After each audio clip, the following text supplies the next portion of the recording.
Presence moves, and in silence moves not. Process holds what you cannot. You are with all that is, within this, and also outside of this. You are simply a paintbrush, swirling in each moment's empty sky.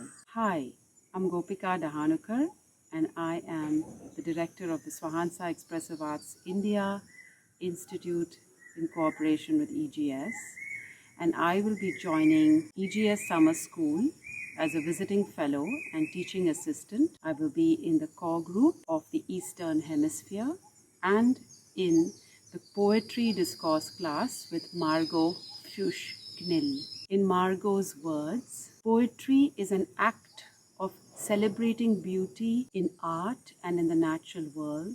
This is beauty that goes beyond cultural and historical rules of form to enliven and awaken us. In poetry, beauty comes to us as a surprise, and we can acknowledge and celebrate the small and large beauties around us in words and in the spaces between the words. Looking forward to seeing you in class.